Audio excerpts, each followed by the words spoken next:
அதில் நம்ம இன்றைக்கு பார்க்க போற முக்கியமான விஷயம் என்னன்னா, இந்த ஜனங்கள் எகிப்துல 430 வருஷங்கள் அடிமையா இருந்தார்கள். அவர்கள் 32 லட்சத்துக்கு மேல பெருகி இருந்தார்கள், ஆண் பெண் பிள்ளைகள் என்று. அவர்கள் பெருகிறதுனாலதான் அங்கே வந்த பார்வோன் இவங்களை ஒடுக்க தொடங்கினான். பிள்ளைகள் எல்லாம் கொன்று போட கட்டளையிட்டான். சரி, இவங்க எப்படி இவ்வளவாய் பெருகினார்கள் என்று உங்களை நான் கேள்வி கேட்டால் நீங்க சொல்ல மாட்டீங்க. ஆண்டவர் சீகேம் அவனை சுத்திகரித்து பெத்தேலிலே அவன் பலி செலுத்தி தேவனை ஆராதிக்கும் பொழுது கர்த்தர் அவனுக்கு சொன்ன வாக்குத்தத்தம் யாக்கோபுக்கு, நீ பலுகி. அதுதான் நம்ம இந்த வருஷத்தினுடைய வாக்குத்தத்தங்களாக எடுத்துக்கொள்ளுகிறோம். கர்த்தர் நமக்கு அந்த செயலாக்கத்தை செய்ய போகிறார் என்று நமக்கு தெரிந்திருக்கிறது, நாம் விசுவாசிக்கிறோம். ஆகவே அதிகமாக ஜனம் பெருகினது. சரி, தேவனும் 400 வருஷம் தான் சொன்னார். இவங்க அதுக்கப்புறம் தான் கூக்குரல் இட்டாங்க, கர்த்தரை நோக்கி கத்தனாங்க. ஆபிரகாம் தேவனே, ஈசாக்கு தேவனே, யாக்கோபின் தேவனே, எங்கள் முற்பிதாக்களின் தேவனே எங்கே என்று கத்தனாங்க. அப்படி கத்தன பிறகு கூக்குரல் தேவ சமூகத்தில் எட்டினது. அங்கிருந்து தேவன் கட்டளையிட்டு மோசே அனுப்பி அவர்களை வெளியே கொண்டு வந்தார். இந்த கத்தனாங்க இல்லைங்களா, அதுதான் மனம் திரும்புதல். சொல்லுங்க, அதுதான் மனம் திரும்புதல். ஒருவன் பரலோக ராஜ்யத்துக்கென்று தெளிவாய் மனம் திரும்புதல் என்பதே ஃபர்ஸ்ட் பர்த், முதல் பிறப்பு. முதல் எல்லாம் ஞானஸ்தானம் என்றுதான் பிறப்புன்னு நினைக்கிறாங்க. அப்படி இல்லை. முதல் பிறப்பு, தி பெஸ்ட், உணர்ந்து மனம் திரும்புறதுதான் முதல் பிறப்பு. மனம் திரும்ப. அந்த சிலுவையில் இருந்த கல்லனுக்கு ஞானஸ்தானம் எடுக்கக்கூடிய வாய்ப்பு அவனுக்கு இல்லை. மனம் திரும்புதல் தான் அவனுக்கு பியூரா கரெக்டா இருந்தது, சரியான மனம் திரும்புதல். அதான் யோவான்ல நாம் 3ஆம் அதிகாரத்தில் படிக்கும் பொழுது ஆண்டவர் 2 காரியங்களை அங்கே சொல்லிக் கொடுப்பார்.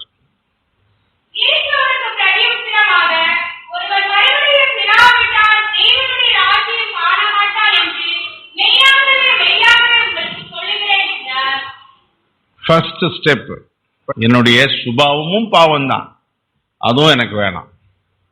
அந்த மாதிரி ஒரு கூக்கரில் போட்டாதான் எகிப்தை விட்டு வெளியே கொண்டாடுவார் ஆண்டவர். சில பேர் மனம் திரும்பாமே ஞானஸ்தானம் எடுத்தவங்களும் இருக்கிறாங்க. கல்யாணத்துக்காக, அப்பா அம்மா சொன்னதுக்காக, பெருசாயிட்டப்பா, நீ 18-20 வயசு ஆச்சுப்பா, திருவிருந்து எடுக்காம இருக்கிறப்போ எடுத்துருப்பா ஞானஸ்தானம் என்று பேர் கொடுத்து எடுத்தவங்களாம் இருக்காங்க. அதெல்லாம் it's not a proper channel. அது முறையான ஞானஸ்தானம் என்பது கிடையாது. அதெல்லாம் ப்ராப்பரா மனம் திரும்பணும். என் ஆன்மா அந்த பரலோகத்துக்கு போய் சேரணும். ஏன்னா அப்பா அம்மா யாரும் எனக்கு கை கொடுக்க போறது கிடையாது. என் தேவன் ரட்சகர், அவர் மன்னிப்பை நான் வாங்கி அந்த பரலோக ரட்சத்துக்கு போகணும் என்ற உணர்வோடு அதை எடுக்கணும். கல்யாணத்துக்கு எடுத்தவங்களாம் இனிமேல் நல்ல மனம் திரும்பிடு, சரியா மனம் திரும்பி கர்த்தர் கையில ஒப்பு கொடுத்துருவன.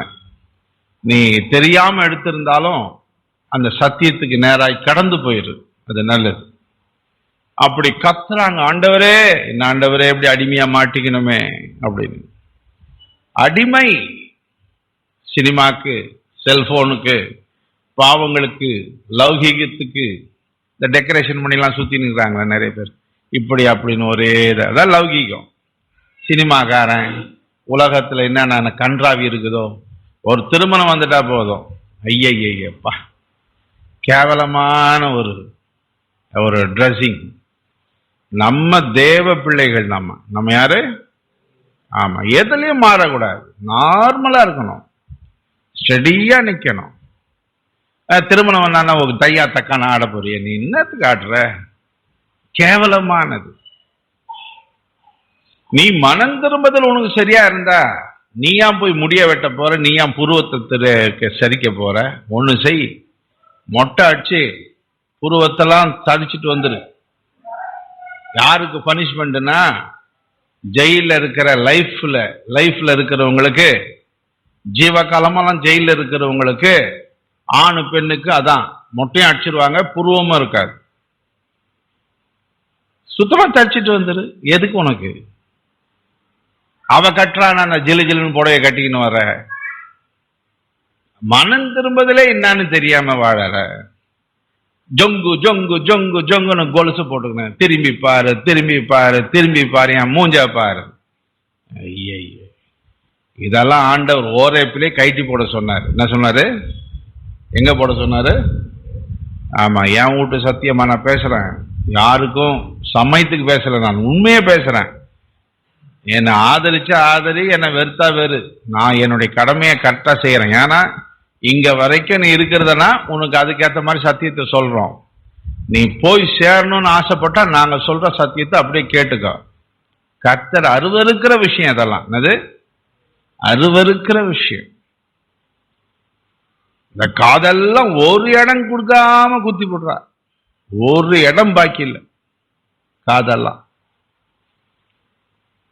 ஆம்பளை மட்டும் என்ன சாதாரணமா இருக்கிறானுங்க? என்னென்ன ஸ்டைல் முடி வருது அதெல்லாம் போய் வெட்டுறான்.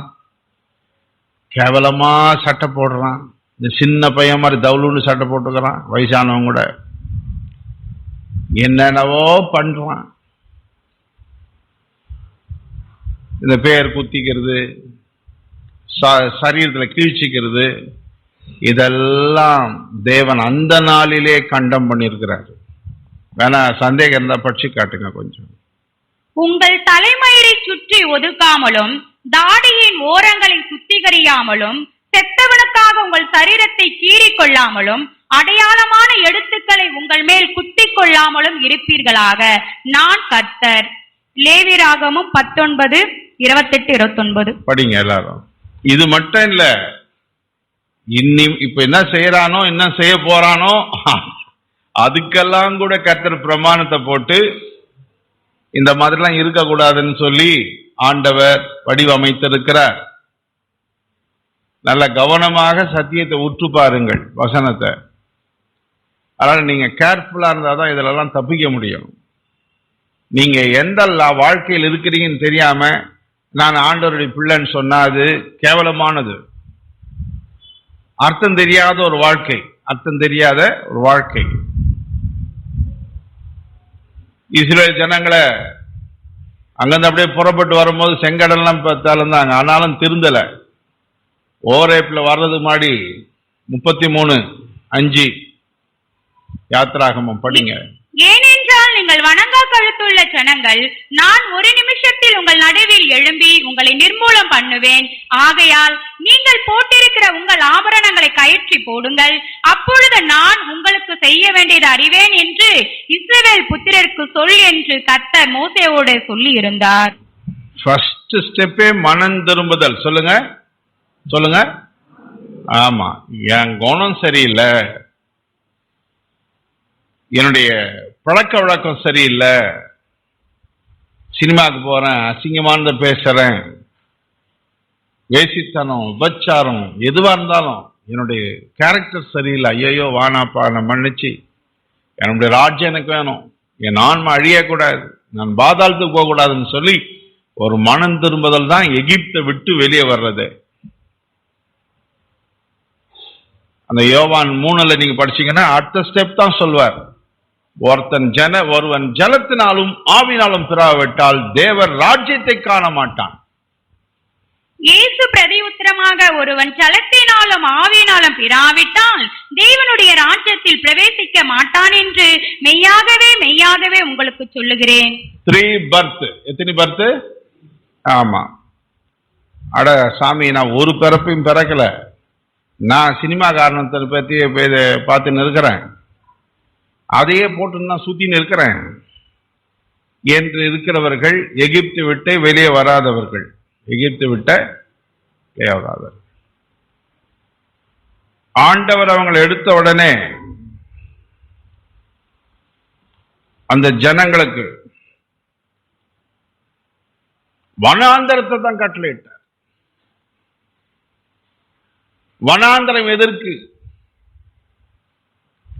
இப்ப நான் மனம் திரும்புறேன், குடிக்காரன் ஃப்ரெண்ட் இருந்தான், என் சொந்த பந்தங்க இருந்தது, ஒரு குறுக்கு வழியான வியாபாரம் இருந்தது, எல்லாம் இருக்குதுன்னு வச்சுங்க. என் கெட்ட குணம், அதுக்கேற்ற நண்பர்கள், சில ரவுடிசம், குடிக்காரன், சினிமா, அசிங்கமான உறவுகள், இதெல்லாம் விட்டு மனம் திரும்பும் போது சொந்த பந்தம் கூட அந்நியரா இருக்கிறாங்க, அவங்க ஆண்டவர் ஏற்றுக்கால இருக்காங்கன்னா அவன் மனம் திரும்பும் போது ஒரு தனி மனிதனாய் தான் காணப்படுவான், ஒரு வனாந்திரமாய் தான் காணப்படுவான். அப்படி வரணும், உன் வெளியே வரணும்.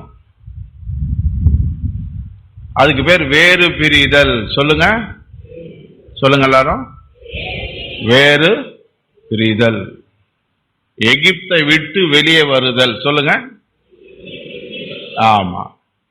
ஏன் இந்த வனாந்தரத்துக்கு கட்டளையிட்டார்னா, உபாகமம் 8:2 வாசிங்க, நல்லா நோட் பண்ணி வச்சுங்க. வனாந்தரமே பிராக்டிசிங் சென்டர். அவருடைய வசனத்தை கொடுக்க போற வசனத்தை கை கொள்வானோ கை கொள்ள மாட்டாயோ, அடுத்து உன் இதயத்தில் இருக்கிறதை நீ அறிய மட்டும். எதுக்கு சொல்லுங்க, அது படிங்களா கரெக்டா? உன் இதயத்தில் உள்ளதை நீ அறியும்படிக்கும். நான் யார்? அது என்னது? சொல்லுங்க, சொல்லுங்க. என்னை நான் அறிவதற்கு. சொல்லுங்க. வனாந்தரம் நடத்துதல். ஆண்டவர் தப்பானவர் அல்ல, கரெக்டா நடத்துவார். அடுத்து விசுவாசத்தை பழக. சொல்லுங்க. ஆமா, ரோமர் 1:17 வாசிங்க. இப்ப அவங்க என்னென்ன டிஃபரெண்ட், அங்க உழைச்சாங்க, கஷ்டப்பட்டாங்களே தவிர மீன், வெள்ளரிக்காய், பூண்டு, வெங்காயம் எல்லாம் கிரயம் இல்லாம சாப்பிட்டாங்க. சொல்லுங்க எல்லாரும்.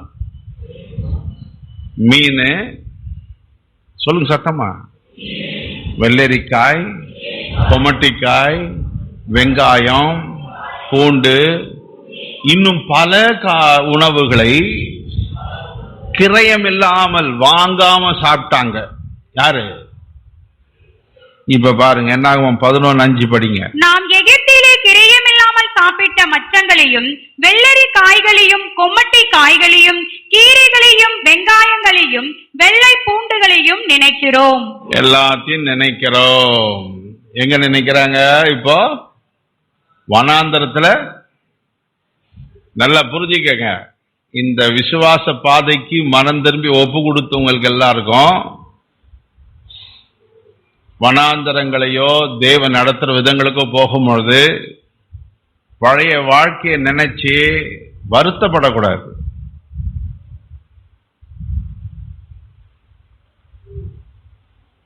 ஏன் அப்படின்னா இது ஜீவ மார்க்கம். ஹல்லேலூயா. அந்த வாழ்க்கையில கர்த்தர் இல்ல, இந்த வாழ்க்கையில மேக ஸ்தம்பம் நிக்குது, கண்மலை கூடையை செல்லுகிறது. ஹல்லேலூயா. கர்த்தர் கூடவே இருக்கிறார். கர்த்தரை ஸ்தோத்திரம் பண்ணுங்க. சாப்பாடெல்லாம் அருமையா இருந்தது அங்க. ஆனா இவ்வளவு பிரம்மாண்டமான விஷயம், மேகஸ்தம்பம், அக்னி ஸ்தம்பம், கர்த்தருடைய நடத்துதல் என்று இதெல்லாம் இல்ல. அங்க எகிப்துல கர்த்தர் அவங்க கூட இல்ல, இங்க கூட இருக்கிறார். திஸ் இஸ் a vast, பெரிய வித்தியாசம் தான். ஆனா ருசியா சாப்பிட்றதுக்கு ஒன்னும் இல்லை. எல்லாம் நினைக்கிறாங்க, ஐயோ இன்னும் மீனை பிடிச்சோம், எறாவை பிடிச்சோம், சின்ன வலையை போட்டா எறா மாட்டோம், பெரிய வலையை போட்டா வஞ்சரமா மாட்டோம். அட கடவுளே, போய் பிடிப்போம், வெட்டுவோம், சும்மா அப்படியே அப்படியே ரத்தம் போக வெட்டுவோம், வறுப்போம், சாப்பிடுவோம், வேக வைப்போம், அவிப்போம். ஒண்ணுமே இல்லையாப்பா, இங்க மண்ணா தான் கொடுக்குறாரு டெய்லி, அதெல்லாம் சாப்பிடணும். அது கூட பிரமாணம் கொடுத்துட்டாரு. என்ன கொடுத்துட்டாரு? 800 கிராம்ஸ் ஒரு நாளைக்கு. எவ்வளோ? அட அதுக்கு மேல பொறுக்கினாலும் அது அளந்து பார்த்தா 800 கிராம் தான் இருக்குது. அதுக்கு மேல பொறுக்கினாலும் அதுல இல்ல, மேஜிக் மண்ணாவா இருக்குது. ஒரு நாளைக்கு 800 கிராம் தான் ப்ரிப்பேர்டு ஃபுட். அது ஆயத்தமாக்கப்பட்ட உணவு தூதர்களுக்கு. இதுல இருந்து என்ன தெரியுதுன்னா, மனம் திரும்பி கர்த்தர் பாதையில் வரும்பொழுது உங்களுக்கோ எனக்கோ பிரியமானபடி கர்த்தர் நடத்த மாட்டார். அல்லேலூயா சொல்லுங்க பார்க்கலாம் சத்தமாக. அதை நம்ம சந்தோஷமா ஏற்றுக்கொள்ளணும். எனக்கு ஊழியமே பிடிக்காது. அதுவும் புத்தி இல்லாத 48 முறை சொல்ற ஜனங்களை பார்த்தா சுத்தமா பிடிக்காது எனக்கு. ஒரு 10-20 பேர் வேலை செய்யற மாதிரி என்னுடைய வாழ்க்கை ஆரம்பத்துல இருந்தது. அதுல ஒண்ணுமே புரியாதவனுக்கு அவனை ஒன்றும் திட்ட மாட்டேன். அவனை வேற வேலையை விட்டு கூலி கொடுத்து அனுப்பிச்சிடுவேன். அவன்கிட்ட எந்த மேஜரான ஒர்க்கை நான் சொல்ல மாட்டேன். அந்த மாதிரி புத்தி இல்லாதவனையும் பிடிக்காது. கிறிஸ்தவத்தையே பிடிக்காது. வெள்ளை ட்ரெஸ் சுத்தமும் பிடிக்காது எனக்கு. எதெல்லாம் பிடிக்கலையோ, எந்த வகையான மக்கள் பிடிக்கலையோ அந்த மாதிரி மக்களை தான் கொடுத்தாரு. ஏதோ நான் ஒரு நாள் ஜெபம் பண்ண ஆண்டவரே, ஒரு ஞானமான மக்களை அது கொடுக்க கூடாதா? எதுவும் புரிய மாட்டேந்தவனுக்கு என்ன சொன்னாலும் தெரியல, கிழக்கு மேற்கு தெரியாத கிடக்குறான். இப்பதான் சத்தியம் கேட்கறான், அப்புறம் ஜில்லி ஜில்லின்னு மாட்டின்னு வர்றான். சின்ன பையன் மாதிரி ஆக்ஷன்லாம் காட்டுறான். இன்னும் மனம் திரும்புற சத்தியமே புரியல. ஒவ்வொரு பொம்பளையும் மூஞ்சை சீவிக்குது, ஏதாடிய போட்டு தேய்ச்சிக்குது, சக்கால் சக்கால் புக்கால் சிக்கால் கிக்கால் இந்த வராப்பார் அது மாதிரி வர லம்பாடிஸ்ன்னு வாங்க. லம்பாடினா தெரியாது இல்லை உங்களுக்கு, ஆந்திராவில் இருப்பாங்க. இவ்வளோ தூரம் மலையில மாட்டிக்கும். எல்லாம் கச்சா முச்சான்னு மாட்டி நடந்து வாங்கினா ஜங்கு ஜங்கு ஜங்குன்னு சத்தம் வரும். அவங்க நடந்து வந்தாலும் ஜல்லு ஜொல்லு ஜல ஜொல்லு ஜல ஜொல்லு ஜல ஜொல்லுன்னு வரும். அது மாதிரி வராங்க. இது என்ன, இது ஒண்ணுமே மனம் திரும்பதிலே புரியல. அநேக இருக்கு. உன் இஷ்டத்துக்கு வாழ்ந்தேனா இந்த பூமியோடு முடிஞ்சிடும், உனக்கு ராஜ்யம் கிடையாது. அது புரிஞ்சுக்க. மனப்பூர்வமா ஒப்பு கொடுக்கணும் கர்த்தர்கிட்ட. அதெல்லாம் அடிமை வாழ்க்கை, சுதந்திரமான வாழ்க்கை இல்லை. பாவத்தில் இருக்கிறதும் பாவ குணத்திலே வாழ்வதும் இன்னும் குறையோடவே நாம் குற்றத்தோடவே இருப்பதெல்லாம் அடிமைப்பட்ட உணர்வு. வெறுக்கணும். அதை ஸ்டூபிட், முட்டாள்தனமான காரியம். நான் எதுக்கு அடிமைப்படணும்?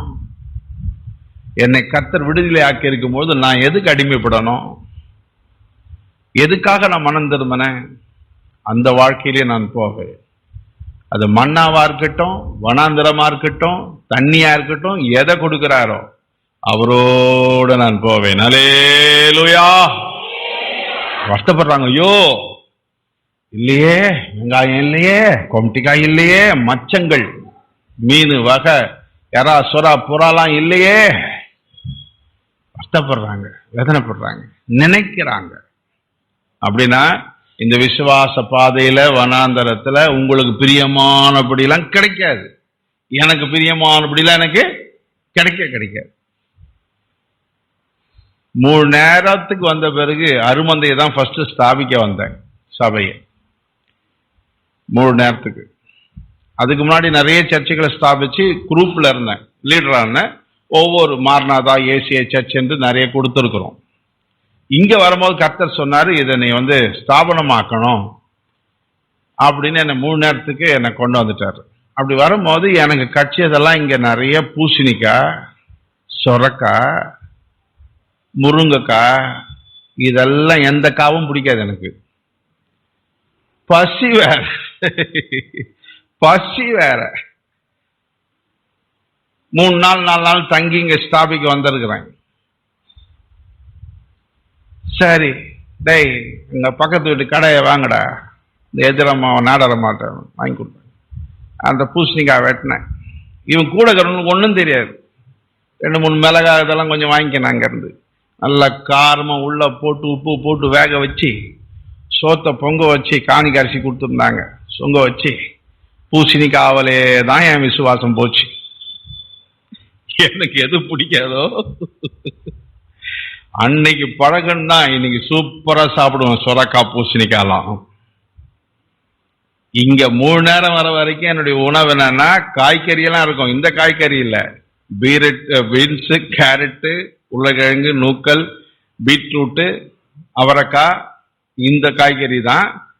சில கீரைகள், நான் பொரியல் பண்ற கீரை கூடவே என்ன இருக்கணும்னா கறி, மீன், முட்டை எல்லா வகையும் கூட இருக்கும். இதையும் சாப்பிடுவேன், அதையும் சாப்பிடுவேன். இங்க வந்துதான் கர்த்தர் போட்டார் போடு எனக்கு. சொரக்காய், பூசணிக்காய், அந்த புடலங்காய் உருப்படாது, டேஸ்டே இருக்காது அது.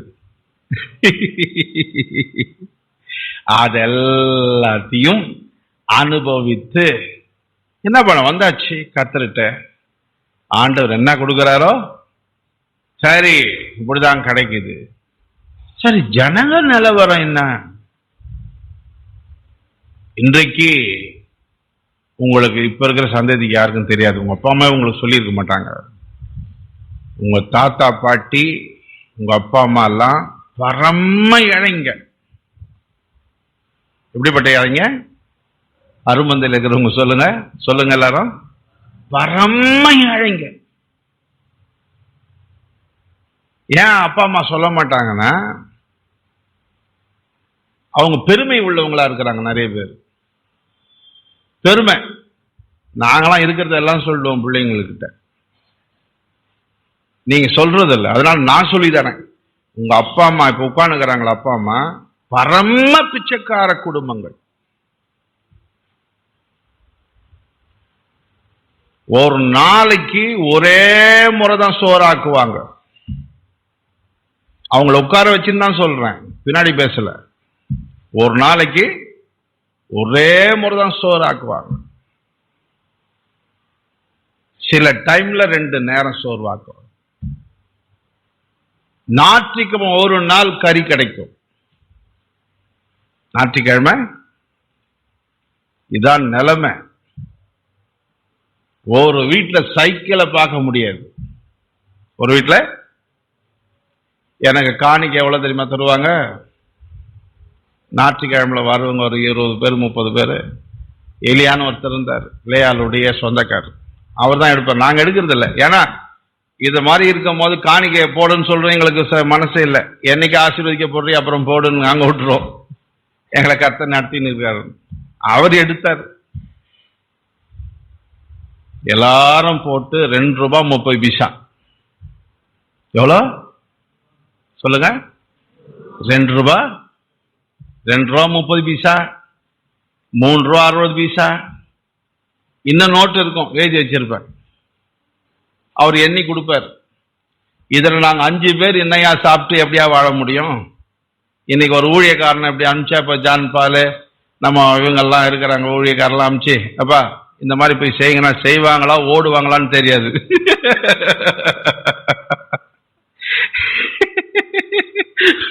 முதல் மூட்டை மூச்சை கட்டுவாங்க.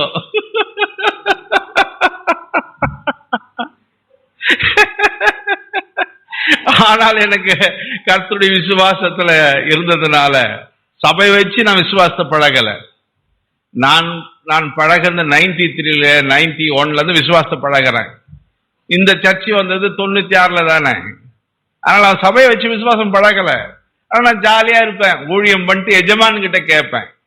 இப்போ இங்க இருக்கிற ஊழியக்காரெல்லாம் போய் அப்படி பண்ணுங்கப்பா, எனக்கு தெரியாதுப்பானா, நாளைக்கு நைட் மூட்டை மூட்டிய கட்டிடுவார்கள். என்ன செய்வார்கள்? அவங்க எல்லாம் என்ன கோச்ச கூடாது, ஊழியக்காரங்கெல்லாம் ஜான் பால் இங்க இருக்கிற ஊழியக்காரங்கெல்லாம். ஏன்னா எனக்கு சந்தேகம், அவங்க நிற்பாங்களா ஓடி விடுவாங்க.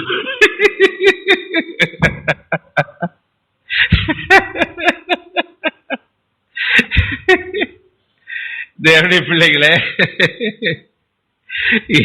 அதனால தேவ பிள்ளைகளே, வனாந்தரம் என்பது டெஸ்டிபிகேஷன், சோதனை. விசுவாச சொல்லுங்க எல்லாரும்.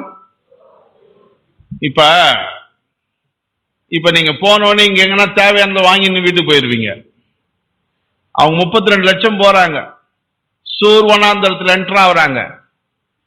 பார்ப்பா கடை கடைன்னா பார்ப்பா, டீ குடிக்கலாமா பாப்பா, போட்டா வச்சு போட்டுக்காங்களா பாப்பா, அந்த பப்ஸ் வாங்கிட்டு வாங்கப்பா, அந்த இது வாங்கிட்டு வாங்கப்பா, புகடா வைக்கிறான்பா, ஃப்ரைட் ரைஸ் விற்கிறான், அந்த மலைக்கல்ல வாங்கப்பா, முட்டை வாங்கப்பா, 10 முட்டை வாங்க முடியுமா? அப்ப அவங்கள பார்த்து கேவலமா நினைக்காதீங்க. அவங்களும் பாவம் தான், கஷ்டம்தான். ஒரே ஒண்ணுதான் செய்ய முடியும், ஆண்டவரே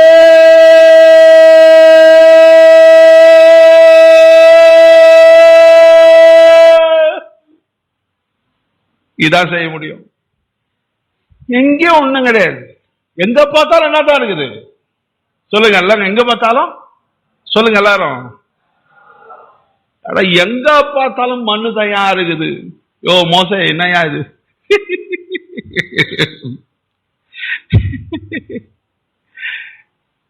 அவன் என்ன பண்ணுவான், அவங்க என்ன பண்ணுவாங்க? இன்னொரு காரியம், அவங்க ஆண்டவரையும் பார்த்து அதிகமாய் ஜெபித்து பழக்கம் இல்லை அவங்களுக்கு. விசுவாசத்துல ஜெபிக்கணும், அதுவும் பழக்கம் இல்லை. இந்த விசுவாச பாதைக்கு வந்திருக்கிற நீங்கள் மனம் திரும்புதல் உண்மையா இருந்தால் நீங்க விசுவாச பாதைக்கு என்டர் ஆயிட்டீங்க.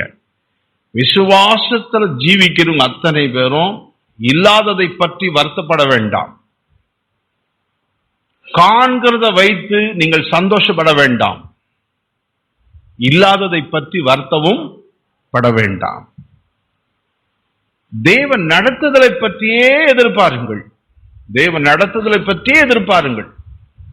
1 தெசலோனிக்கேயர் 5ஆம் அதிகாரம் 22ஆம் வசனத்தை வாசிங்க. பொல்லாங்காய் தோன்றுகிற எல்லாவற்றையும் விட்டு விலகுங்கள். எல்லாவற்றையும் விட்டு தூரம் வாங்க. எது தப்பாக இருக்கிறதோ சரியில்லாத இருக்கிறதோ அதை விட்டு என்ன பண்ணுங்க, எல்லாத்தையும் விட்டு வெளியே வாங்க. இதுதான் இந்த வனாந்தரத்தினுடைய அனுபவம். அதனால்தான் தேவன் அவங்களை எப்படி கொண்டு வந்தார், வேறு பிரித்தார். சொல்லுங்க எல்லாரும், வேறு பிரித்தார். சொல்லுங்க, வேறு பிரித்து வனாந்தரத்துல கொண்டு வந்து அவரை பார்க்க முடிவு செய்து அவர் பிரமாணங்களை வழங்கி அதில் நடக்கிறார்களா என்பதை தேவன் சோதித்து கொண்டிருந்தார். அதான் நீங்க 8:2 படிச்சிட்டீங்க. தேவ பிள்ளைகளே, இதுதான் வனாந்தரம். அதனால உண்மையாக நீங்கள் மனம் திரும்பி எனது உண்டானால் இந்த வேறு பிரிதல் உங்ககிட்ட இருக்கும். இன்னும் சினிமாவுக்கு போறீங்க, இன்னும் டபால்னு குச்சி அவ எப்படி இருக்கிறாளோ, அங்க வருகிற அத்தக்காரி அங்காளீஸ்வரி எப்படி இருக்கிறாளோ இந்த மங்கள ஈஸ்வரியும் அப்படியே போட்டுக்கிறான். அந்த கந்த கோயந்தை எப்படி இருக்கிறானோ அதே மாதிரி இவன் பேசுறான், இவனும் ட்ரெஸ் பண்ணிக்கிறான். அப்படின்னா மனம் திரும்பலன்னு அர்த்தம். மனம் திரும்பவில்லை, மனம் திரும்பல, சும்மா அது டூப்ளிகேட். கடக்கால் ஸ்ட்ராங்கா இருக்கணும். எப்படி இருக்கணும்? ஆமா, ஸ்ட்ராங்கா இருக்கணும், உறுதியா. என் தேவ ராஜ்யத்தை நான் பெறணும். மோசஸ் முடிவெடுக்கிறார், இனி வரும் பலன் மேல் நோக்கமாயிருந்து. எபிரேயர் 11.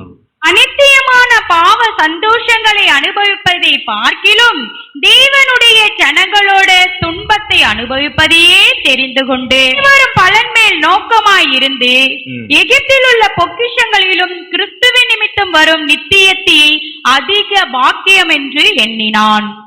எவ்வளவு ஒரு முடிவு பாருங்க. நமக்கு அப்படி ஒரு அரண்மனை உல்லாச வாழ்க்கையெல்லாம் கிடைக்கல.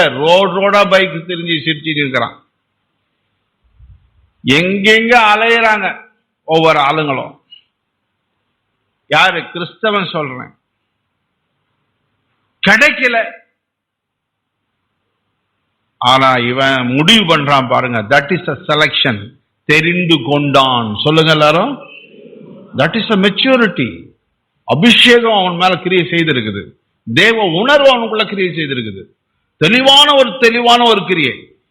இப்ப சில பேர் வியாதிக்காக வந்து அப்படியே விடுதலைக்காக வந்து அப்படியே ரட்சிக்கப்படுவாங்க. அவங்கள விட நல்ல வாலிபத்துல பரலோகத்தின் அறிவை பெற்று வசனத்தை படிச்சு உணரப்பட்டு, ஐயோ என ஆன்மா ரட்சிக்கப்படணுமே ரட்சிக்கப்படுறவனுடைய ரட்சிப்பு விசேஷமானது.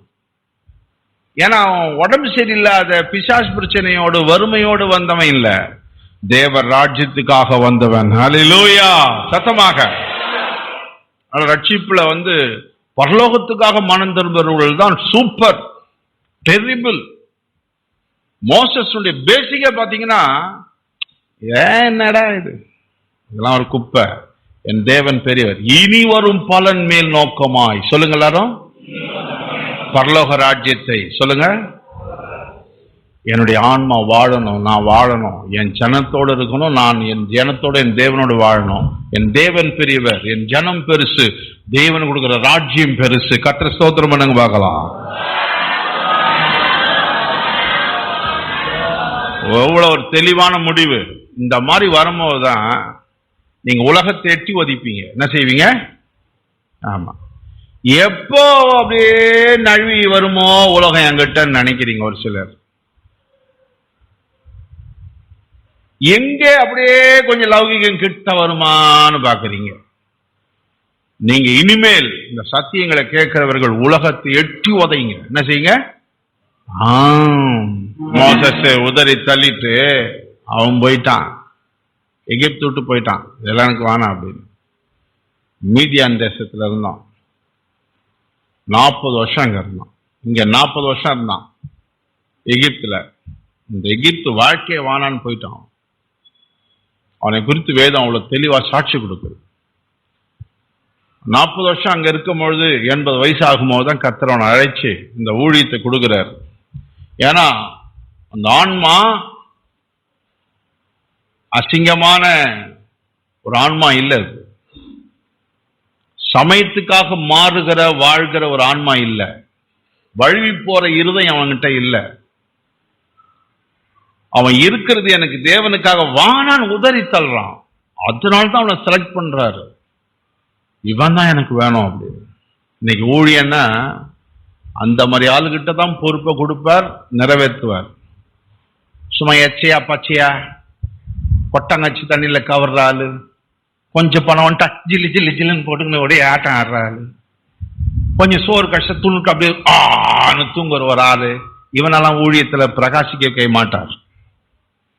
ஒருவேளை சபையே உனக்கு பொறுப்பு கொடுத்தாலும் உன் கேர்சல் உன்னோட கேவலமா போயிடும். உன் சண்டே கிளாஸ் உருப்படாது. தேவனுடைய ஊழியத்துல ஒரு சின்ன வேலை கொடுத்தா கூட அப்படியே தாளந்த அபிவிருத்தி பண்றவனா தான் அநேக தாளந்த கர்த்தர் கொடுப்பார். ஹல்லேலூயா.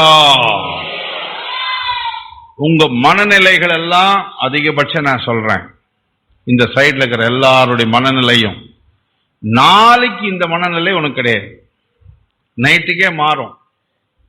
இப்போ 3 மணிக்கு முடிஞ்சவனே நீ வந்திருப்ப. இப்ப எப்படி வந்திருப்பேன்னா, 4 நாள் அபிஷேகத்தில் நிறைந்து இந்த புது வருஷத்துல கர்த்தருக்காக நல்லா வாழணும்னு வந்திருப்பேன். ஒரு கிறுக்கு பையன் போன் அடிப்பான் 3:30.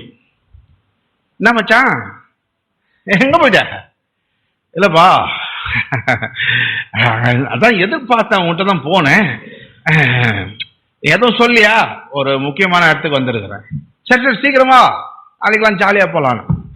அவள்தான் முடிவு பண்ணுவேன். இந்த எச்ச பச்சை கிளம்பிடும்.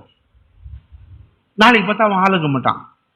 என்னடா வனாந்திரத்தை பத்தி கேட்டான், லேஅவுட்டை பார்த்தான், நாளைக்கு இன்னும் முக்கியமான ஸ்டடியில் இருப்பான்னு பார்த்தா இல்லையே, எங்க போயிட்டானே? நிரந்தரமற்றவன் யாரு? குரங்கு மைண்ட் எனக்கு.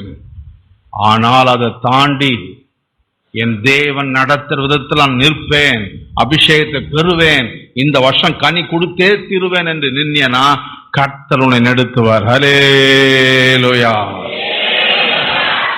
இப்ப என்னடா இவனுங்க 10 ரூபா 10 பைசா கொடுக்குறானுங்க, 20 பைசா கொடுக்குறானுங்க, ஐயோ ரொம்ப பருமை ஏழையாகிறானுங்களே. அட அங்கங்க கொடியில கிடக்கிற பூசணிக்காய் சுரைக்காய் கொண்டாந்து பிடிங்கிட்டு வந்து கொடுத்துருதுங்க.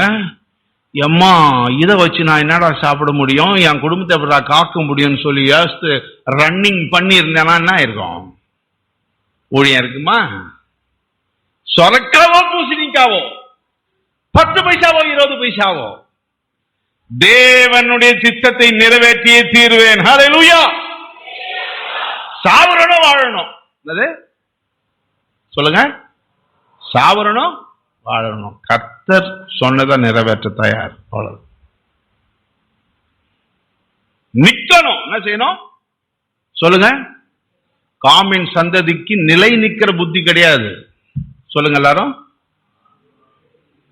என்ன தெரியுமா சார் நமக்கு வருமான ஆசீர்வாதம்? நோவா கொடுத்தது. இவன் வேலைக்காரனுக்கு வேலைக்காரனா இருப்பான். என்ன கொடுத்தாரு? வேலைக்காரனுக்கு. இயேசுவால் இப்போது மாற்றி அமைக்கப்படுகிறது. கர்த்தரை ஸ்தோத்திரம் பண்ணுங்க பார்க்கலாம். ஹல்லேலூயா. ஏன்னா இப்போ கர்த்தர் மேல அபிஷேகம் எல்லார் மேலயும் வர்றதுனால நம்ம மாறின்னு இருக்கிறோம். இல்லைன்னா நம்ம மாற்றவே முடியாது. தேவச்சனமே, கர்த்தர் நல்லவர்.